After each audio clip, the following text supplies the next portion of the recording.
can't hold her down anymore. Now that she's got me, she's probably not going to come back.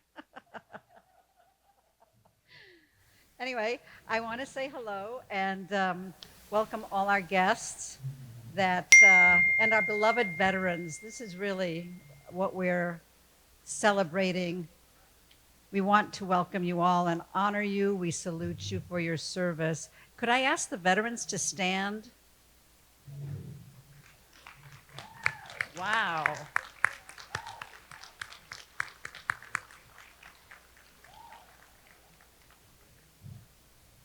Thank you, thank you. And we want to welcome our past president of the Republican Club of Laguna Woods, and that's Shirley Morgan. She was president from 1999 to 2010.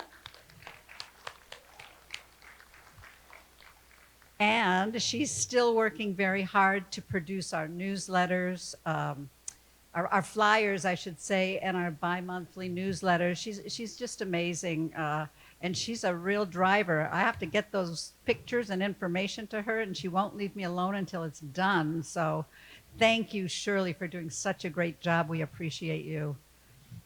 Then I'm going to introduce Steve Thomason. Is Steve here today?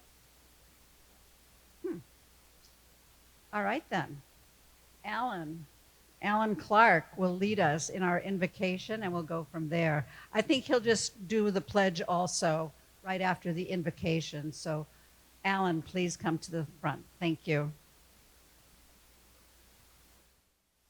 Well, good day to all of you.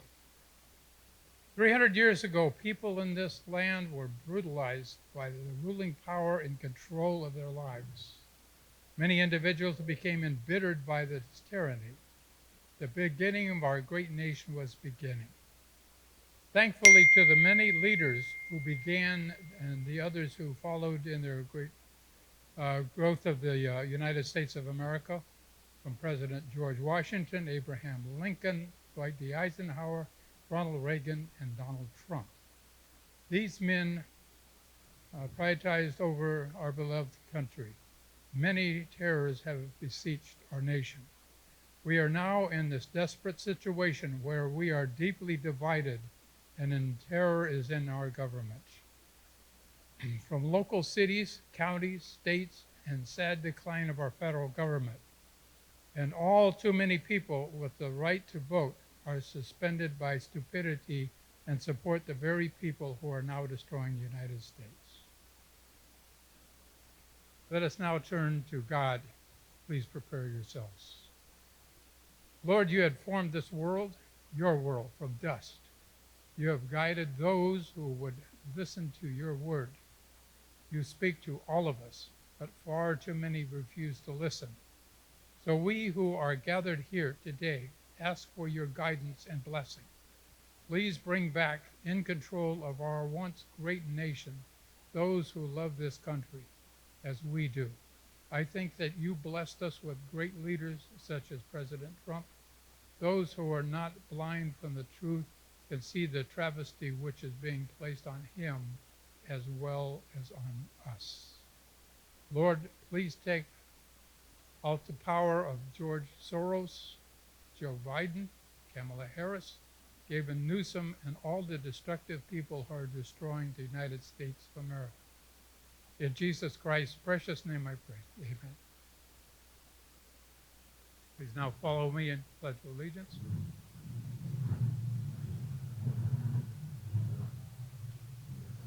One, I pledge allegiance to the flag of the United States of America and to the republic for which it stands, one nation, under God, indivisible, with liberty and justice for all. Two. Amen. Thank you.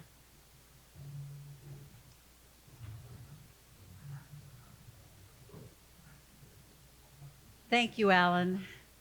And now I'd like to introduce our next presenter, which is Robert Micone, and he has some really good information for us. So help me welcome Robert. Thank you, Ro. Oh, radio voice. Good morning. Yes, I'm Robert Micone, and I've been asked today to deliver the president's message from the president of the Republican Club. She's gainfully employed right now taking care of an 8-year-old in Westwood, Massachusetts. And unfortunately, she couldn't be here today, but the good news is I couldn't be there either because I don't know what to do with 8-year-olds when you take care of them. I do better with, they have a 17 and an 18-year-old. I do a lot better with them. Using the Socratic method about conservative values. But Pat asked me to give a special message today about what we all know and are aware of, which is the very limited scope of truth that's presented by the media on a daily basis. It's back. Many people have been watching ABC, NBC, CBS for 20 years, even 50 years. Well, actually, I stopped watching it back in 1973 when I canceled my subscription to the New York Times. And since then, I've been pursuing nothing but alternative media, which in many cases is quite strange. But today, with the internet, things have not only loosened up, but they've been enlightened about what alternative media can do. The barriers to entry on collecting news and organizing news and curating it are so low now that the mainstream media cannot dominate the activities or the things that we hear.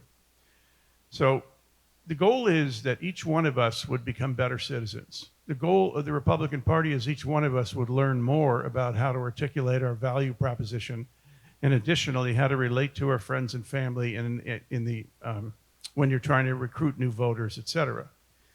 And that's a learning process. It really is. It's not an entertainment process, it's a learning process.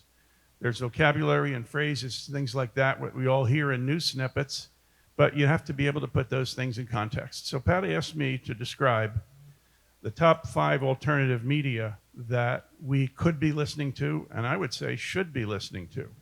So this first question is a very simple one. How many people watch or occasionally see Fox News? Yeah, okay. There's nothing wrong with Fox News. I really enjoy the Mark Levin show when there's not a golf tournament on, which is in the summer is tough. But there are 2 alternative news stations which curate the news entirely differently. Both of them are now subscription services, and they're delivered through streaming. Not screaming, streaming.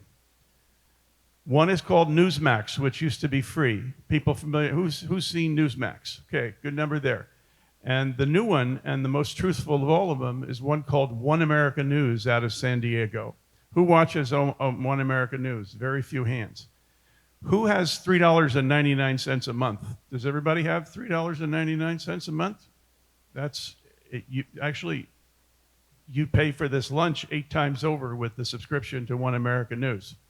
You can find it on the internet, you can find it on Roku, you can find it on Amazon Streaming, you can find it on Google Streaming, and that's about it. You have to sign up and pay $3.99 a month, but that will change your knowledge base. My wife and I have been doing that for about 5 or 6 years now. The media's been trying to crush OAN for years by removing them from platforms, but it's almost impossible to remove a subscription service for $3.99. So open your wallets and look up One America News Network.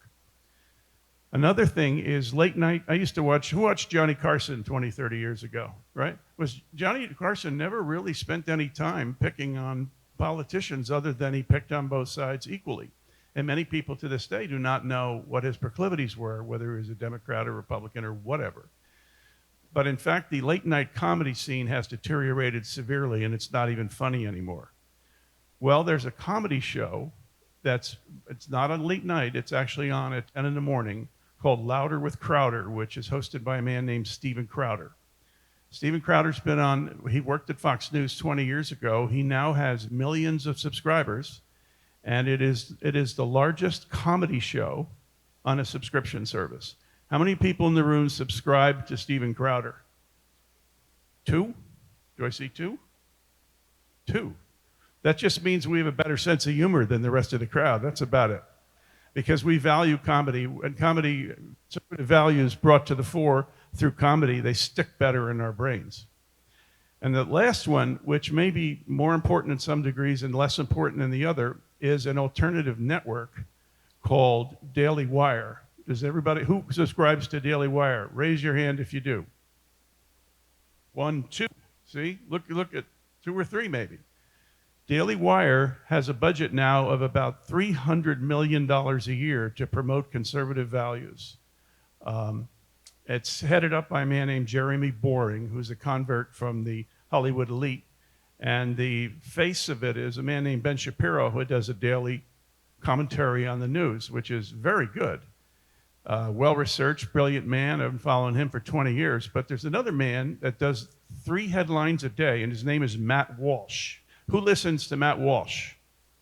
Few more. Matt Walsh is more objective, has, I wouldn't say it's deeper, I'd say it's a pure American viewpoint of what the news is for the day. So I urge you to sign up for Daily Wire. You can find Matt Walsh on YouTube. You can find him on Rumble. You can find him in a lot of places like that. So I want to open up the alternative media space such that we can get more truth in our life, so we'll be better voters, we'll be better arguers, and we'll be better presenters. That's the goal. So thank you for listening. What we will do is send an email which will list the name of the service, how much it costs, and what the linkage is, so you'll all have that right in front of you. It's going to be the only thing in the email, so there's no reason not to sign up. And if anybody can't sign up, I'm legally blind. Call me. I'll walk you through it because I've memorized the steps. Okay? So, yes, thank you. There's no doubt there are many, many sources of good programming and truth. There's no doubt about it, including Chuck and his people right here. I went with the big ones, the ones that are easy to get to, and the ones that can't be censored. When it comes to newspapers, Epoch Times is great. I know Larry Elder personally, as many of you know. When it comes to talk radio, I was on talk radio with Hugh Hewitt and Dennis Prager and Mark Levin for many, many years before I retired. Who listens to talk radio when they're driving in the car? I listen to talk radio when I'm riding my bike because I don't drive. There are many good sources of information. There's a couple more. Anything else? With that, thank you, Ro, for giving us the opportunity. That's Pat's message, but she and I agreed on the message. I hope I delivered it in a cogent manner. Thank you very much. Thank you so much, Robert. Not to switch gears, but we know that we're in an election season. And this is a very important lead up to the 2024 election. The news is very important, as Robert told us where to find good news. And there are people in our world, in our circles, they're citizen patriots, and they're really trying to make a difference. And this is how our country was founded, with citizen patriots. So I want to let you know today that it's my honor to introduce our first speaker, and that is Cheryl Frink, and she is passionate about securing election integrity. She's been working for the past 4 years to identify and unravel the problems in our elections, and she's going to share with us what she's found, and she's going to expose the lies and corruption and what we can do to restore our republic for ourselves and for our future generations. There's nothing more important. So please join me in welcoming Cheryl Frink. Thank you all for being here today. It's always a pleasure to be a part of this group. It's always a pleasure to be a part of this group. You guys are just so amazing, and you really epitomize what it is to be an American. So I thank you. Today we're going to talk about some of the things that are going on with our election systems. And specifically, we're going to use some of the clips from Let My People Go. I don't know how many of you may have watched this movie, but it was done by Professor David Clemens, who has been working so hard to try to restore our republic. The first half of the movie is all about the J6 and the Fedsurrection, and the second half is about what's happening with our election. So we're going to take a look through some of those professionals that he has interviewed and brought to the forefront, and we'll talk about what's happening in our elections. So as you're looking at this, kind of keep in mind what's really happening. Do we really have elections now, or are we just working with selections? So you will be able to see what they tell you is supposedly fact, and is it truly fiction. So first off, do you think 80 million votes went to Biden? 81. There you go. Well, that extra million, who knows? They probably went to Trump after all. So this is the kind of thing that they continue to tell us has happened, but we know just with our own eyes that this is not the case. Country, when you've got systems that are in use in these elections, you can't look at them. We can't even have access to them. I mean, it's beyond belief. Any of those things in front of a board, they'd say to management, the CEO, get it fixed right now, and that's it. It's not an if. It needs to be fixed right now. And if there's a system that bad, get rid of it. We don't want it. If you don't have support for the numbers, find it or make the adjustments. You're putting us at huge risk here. And the same with the processes. If you've got processes where people are able to do things behind closed doors and you're not letting the auditor see that, that needs to be addressed right now.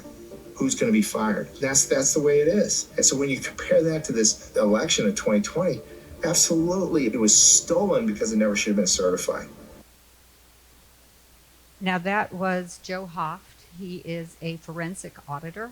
He goes around the world looking at companies to see what's happening, and he knows what he speaks of when he looks at our election and realizes that these are not audited, they are not secure systems. What I'm saying is nobody's following the federal law, including the vendors. There's really 3 laws that apply. There's the National Voter Registration Act, there's the Help America Vote Act, and now there's FISMA, which is the Federal Information Security Management Act, that applies because it was declared as critical national infrastructure. There's a tremendous error rate in the voter registration laws. People that are looking at material compliance issues from New Mexico and Arizona to New York and Pennsylvania, they're all finding gross inaccuracies. As a co-author of the Help America Vote Act, have you observed material compliance with the act over the past 20 years? No, not at all. And the certifiers certify anything. So we're going to go through a couple of more videos that talk about how safe our in-person, our e-poll books are, and that there's no remote access, there's no internet connection. And again, you'll be able to determine for yourself, is this fact or fiction? So in the case of electronic poll books, the legitimate connection to the network is to verify 2 things: that the person presenting themselves to vote is a registered voter and has not already voted in this election. Dallas County spent $4 million to buy 4,200 of these new electronic polling books from the same company that makes the county's voting machines. While these voting machines aren't connected to the internet, the polling books, which has voters' information, are. The polling books that we'll be using are fully compatible with our rigorous security system.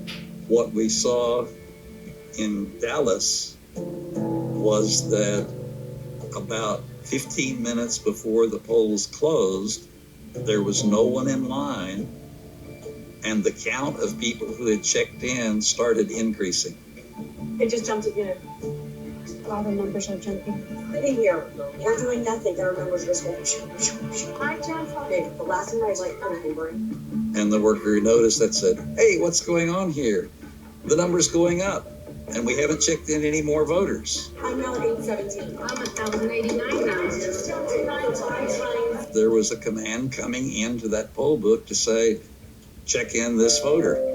Dr. Doherty is correct.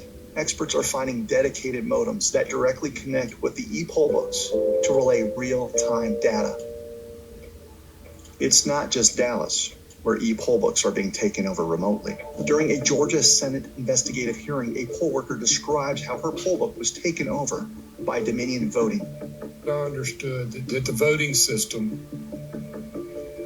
was separated from the world by an air gap, that they're not connected to the internet. What I thought I heard you say is that you were able to contact Dominion, they were able to fix the problem.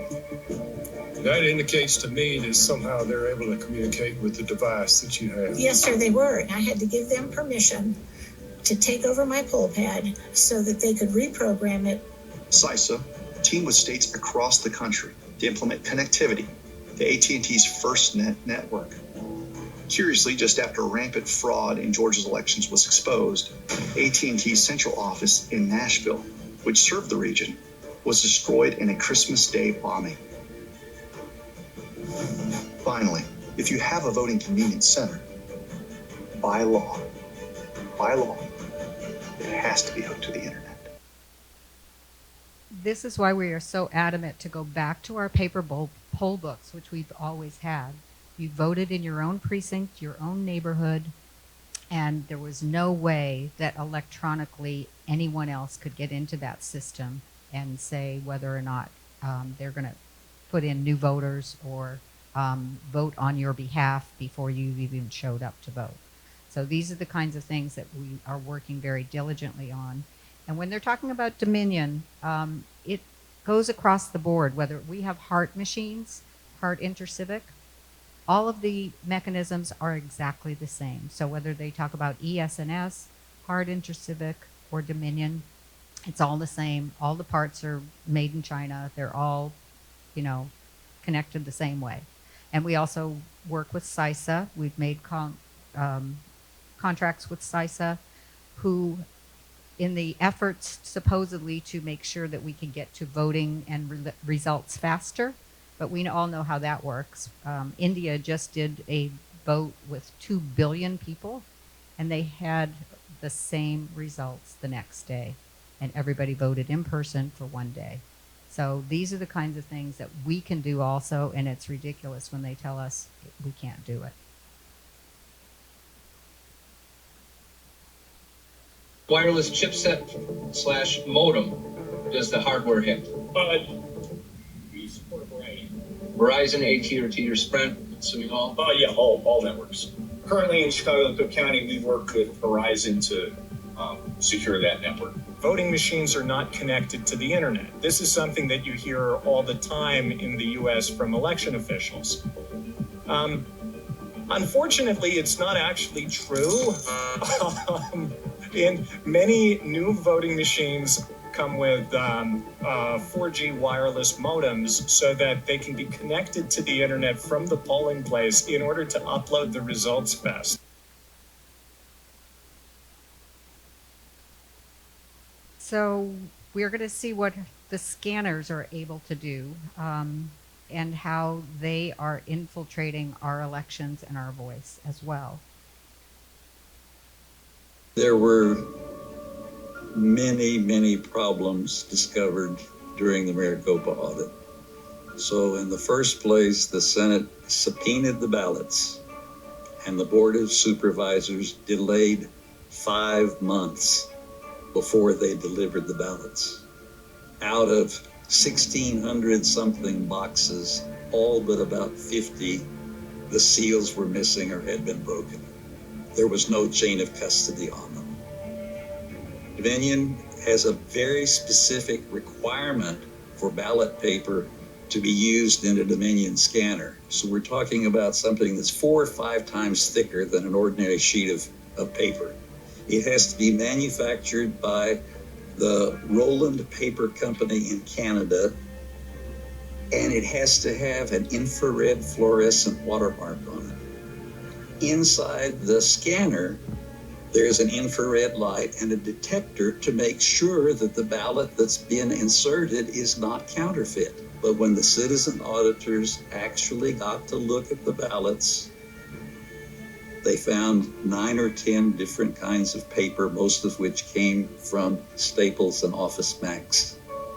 You say, well, how is this possible that they scanned 2 million ballots and didn't detect and reject the counterfeit paper? It's very simple. There's a configuration setting to turn the detector off.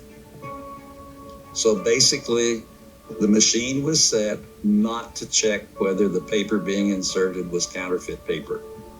And you can count counterfeit ballots as many times as you want and get the same numbers.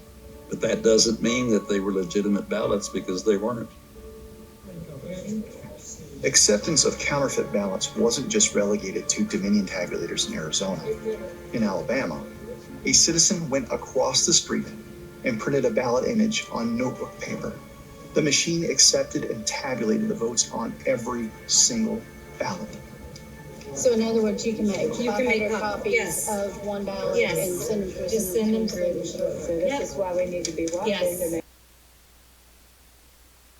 It's rather frightening, isn't it?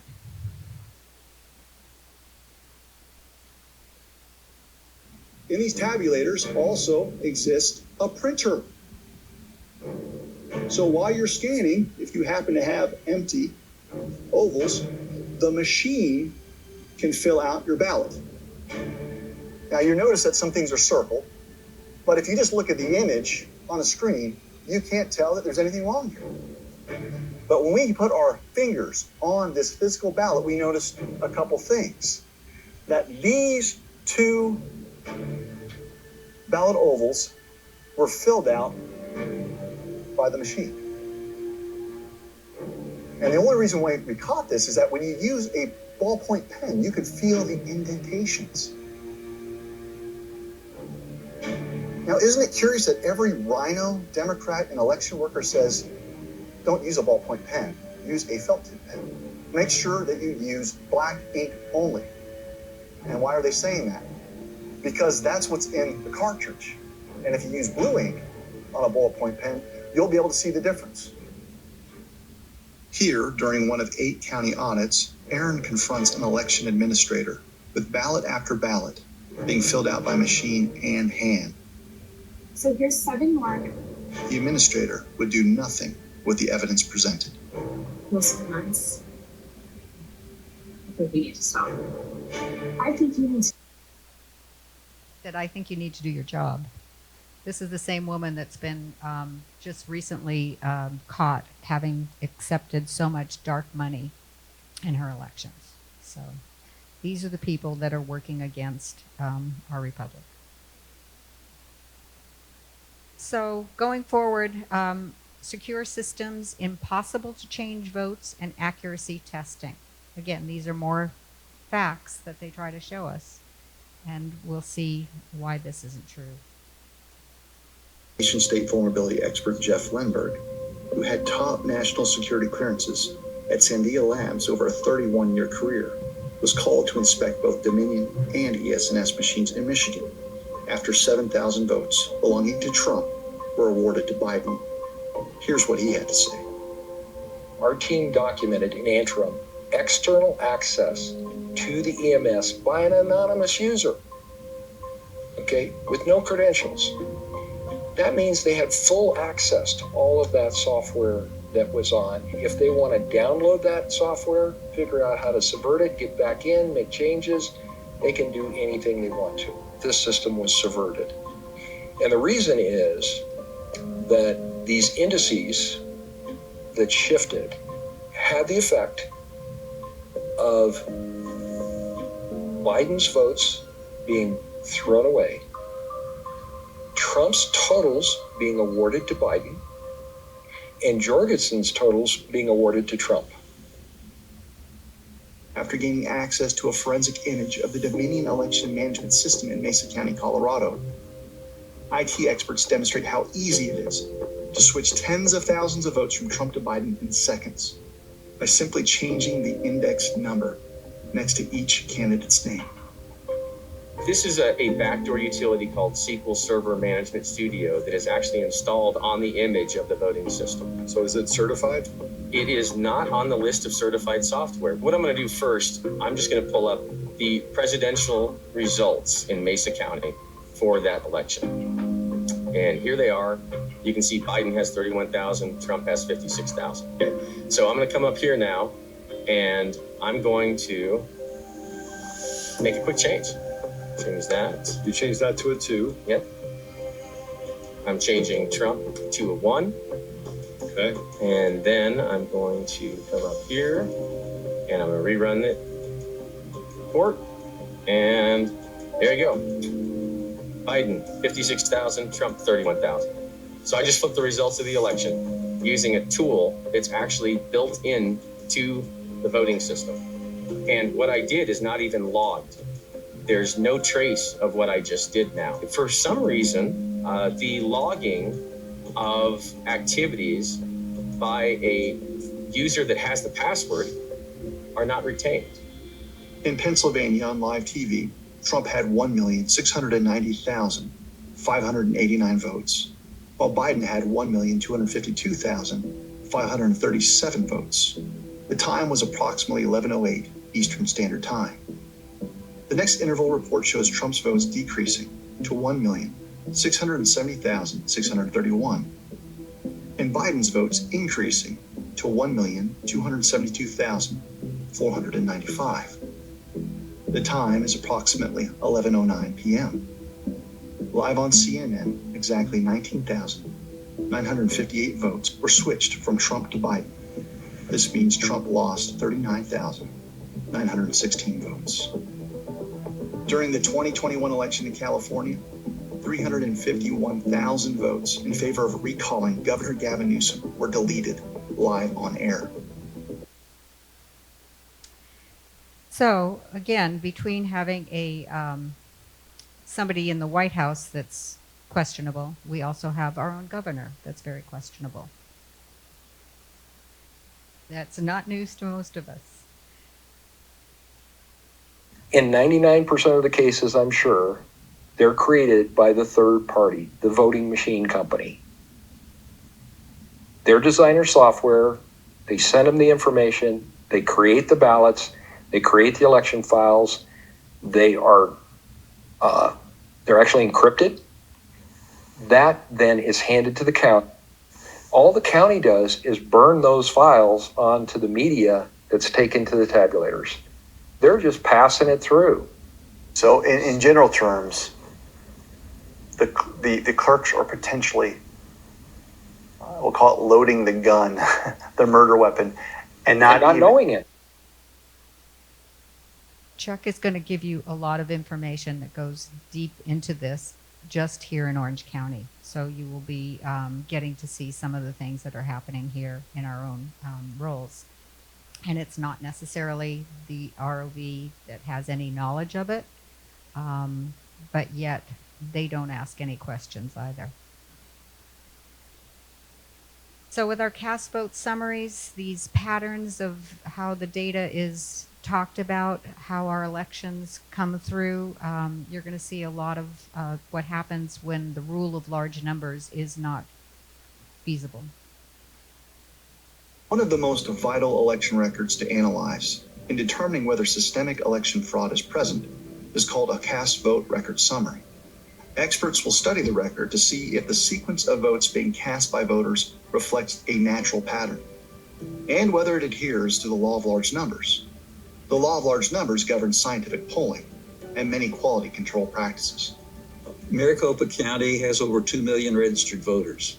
Someone's running for office, they do not make 2 million phone calls and say, do you mind telling me who you plan to vote for? They make 400 phone calls at random. Candidate says, well, I want a more accurate poll. Okay, call 1,000 people. You don't have to call 2 million people because the sample is random. It doesn't matter which 1,000 you pick, as long as there was no pattern to the way you picked it.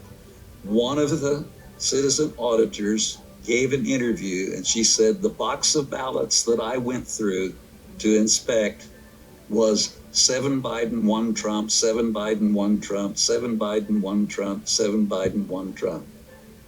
People do not line up that way at a polling place.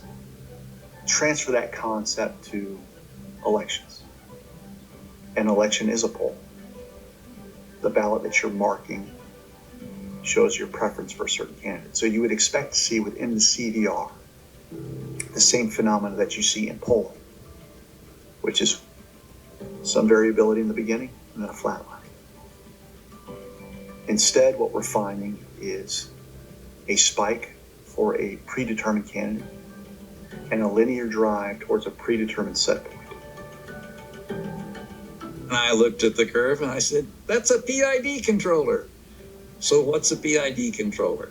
Well, it's proportional integral derivative. It is the simplest closed loop feedback system. That graph reminded me very much of an airplane coming in for a landing when the runway is completely fogged in. Then the pilot pushes a button that says Cat 3 auto land, and the plane gets the beacon and says, where's the start of the runway? Aim for it at a 3-degree glide slope. And there's a strong gust of wind, and it bumps the plane's nose up. Did the computer know there was going to be a strong gust of wind to bump the nose up? No. But it knows it's not on a 3-degree glide slope, and if it continues this direction, it's not going to land at the start of the runway. And it says, decrease attitude and get back on the 3-degree slope to hit the start of the runway. Let me put two races side by side, which are completely different in every respect. So two different counties, Pima County, Maricopa County. Two different machines, ES&S and Dominion. Two different races. We'll take county sheriff and president. That means two different pools of voters. Two big peaks, 2-to-1 slope, 25% of the way, there was a little bump, and it tracked on down. In Pima County, 16 of the 17 races were won by the Democrat. One race was won by the Republican with exactly the same curve. But what this tells me is that at the bottom, all of the election software is the same. In fact, over 400 cast vote records have been analyzed in over 300 counties across the country, and we're finding the same phenomena. A spike for a predetermined candidate, a linear drive towards a predetermined set point that violates the law of large numbers, that is predictive and therefore impossible. How is it that Congress routinely holds a meager 25% approval rate, yet the candidates win election after election? It appears all have booked a fight on the PID Express. Destination victory is all. This is why Biden could stay in the basement and be assured he would win, or on paper anyway.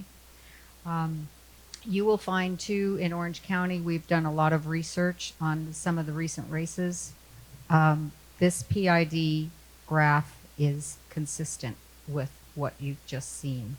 The lieutenant governor race, the secretary of state race, the Prop 1 race, all of those, as well as many school boards, and which they're targeting our children all the time, and city council, whatever they decide, they need to push ballots in at the front. So that's where you see the big spike.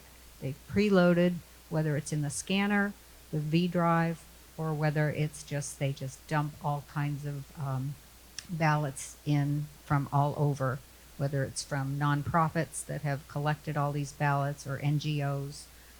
They just stuff the ballot box. We have, as you know, voting season, not just voting day anymore. So again, our heart systems, CISA, Albert Sensors, NoInc, and Tenix, and AT&T FirstNet, which you've seen some discussions about. We have all of those systems in here, in our Orange County location. So I'm going to run you through a quick thing, and then Chuck is going to go into a deeper dive on these. But we've done some investigations. We've used national change of address to compare our Orange County voter rolls against what's happening, our PID graphs, the code changes, which we saw quite visibly in what happened with our recall of Governor Newsom. And then we've also looked at property tax records in depth. So we found in the 2022 November election, 32,000 ineligible votes were cast in Orange County and counted, but by people that had moved out of the state or out of the county. So these should have been put in an inactive list or eventually been removed from the ballots, but they were still, And then in our own District 5 supervisor race, which you all know is Katrina Foley, that race had 6,781 ineligible votes, and the race was only won by 5,067 some odd votes. And that was with Pat Bates, who was well ahead of everything in the polls and everything else, but somehow, miraculously, weeks after the election, Katrina Foley beat her by 5,867 votes. Again, these races that I said, U.S. Senate, Attorney General, school board races, they all had the same PID graphs that were showing up in the cast vote records. The recall, this was really interesting because the Republican Party will continue to say Republicans didn't show up enough to vote, and that's why the recall happened the way it did, because Orange County said 586,000 people said that no, don't recall him. And yet 560,000 Republicans voted for a different candidate. 153,000 Democrats selected an alternate candidate. And going on down the line, so there was a total of 737,000 votes cast for alternate candidates. Our own Neil Kelly just said that people just weren't smart enough to figure out that you should say that you don't want to vote, or you don't want to recall Newsom, but just in case it does happen, we're going to pick an alternate. So I don't know of too many Republicans that are going to vote that way. And Democrats, based on how many signatures we got just to put the recall on the ballot, there is no way that the code wasn't changed, or which you saw the ballots thrown out. And the yeses to nos was a very easy thing to do. Same thing happened in the states, so the algorithms were set the same way. Property records, I'm going to let Chuck go into that a little bit more. This is our own Shirley Weber. She was asked why people could be getting ballot, or how people would get the ballots if they've registered for at a non-residential address or a empty lot. And this was her response. Question, because the law has allowed now, I think it's been codified into law, that you can register at a cross street. Has that been codified into law? I'm not familiar with that. And okay, I think well, she's not familiar with much, let me tell you. It was really rather frightening to know that she's supposed to be our Secretary of State. So one of the things we're going to do, and Pat's going to have some signage that's going to be available if you want to put a yard sign up, but the best way to beat the cheat, I know the Republican Party is saying to bank your vote and vote early. At this point, just vote. That's the most important thing. But as you've seen in these presentations from these experts, voting on Election Day is the best way to make sure that your vote is actually accurate and counted. So vote in person if at all possible. Show your ID when you go to the polls. I do that, and it's demonstrating some voter integrity. They were appreciative because it's much easier for them to look at your address and so forth, or spell your name rather than having to do it right there. And show people behind you, kind of shame them a little bit, and just say, hey, I have to go to the bank. I have to go to anywhere I go. I have to show an ID. Ask for a paper ballot. You can take your unopened mail-in ballot with you. Just don't open it, because if they tell you you've already voted, you have an actual record because it's not been opened, and you can file a complaint with the sheriff for identity theft because somebody has stolen your identity.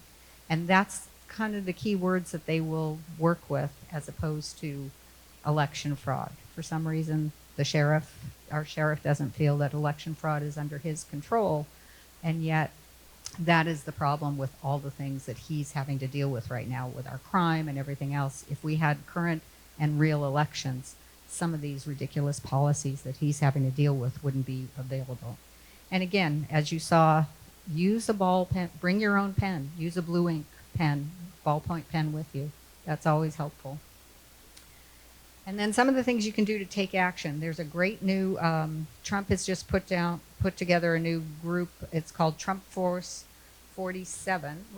Trump Force 47. .com, and you can sign up for that.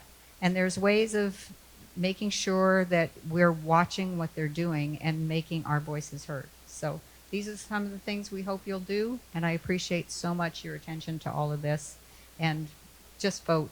We really need to take this republic back. Thank you. Sure. Are there any questions? I'm happy to address those. Yes.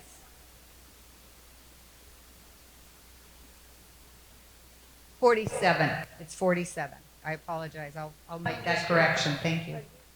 Yes. I appreciate that. Yes. Hi, am I speaking too loud? Was it true that Fox News was sued $874 million regarding the Dominion? Yes, they were. Now, whether or not they've actually paid it is questionable, or whether there was some kind of side deal that happened. I really don't have a lot of detail on that, but there have been some questions asked about how that came about and why. Most of the things that you saw, the facts from these experts, the courts will say, oh, well, they were never shown any proof. Well, they didn't allow for any of this information to be brought forth. So they would just come up with excuses like you don't have standing, but all of this information, which is why we don't have any real court wins quite yet. We're still working on those. But it's only because the judges have been compromised as well to not want to deal with anything. So, yes.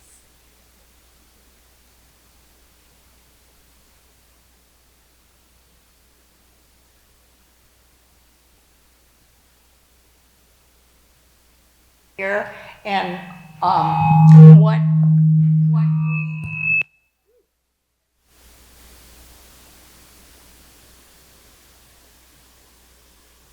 Yes, there is a current lawsuit right now.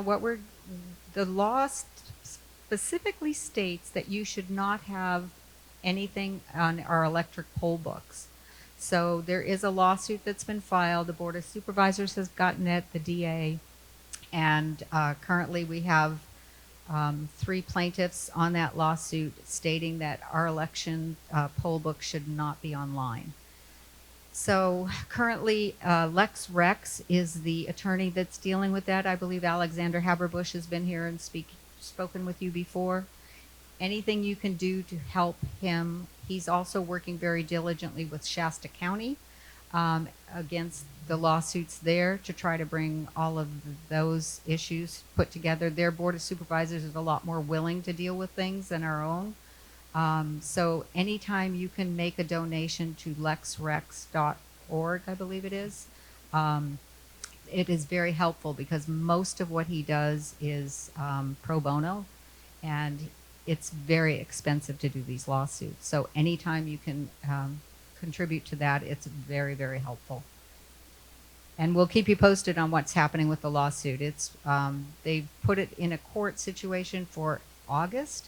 But they're really just trying to slow walk it, so it's been asked that they move it up and move it up in the courts. So we'll see what happens. Okay, thank you so much. Enjoy your lunch.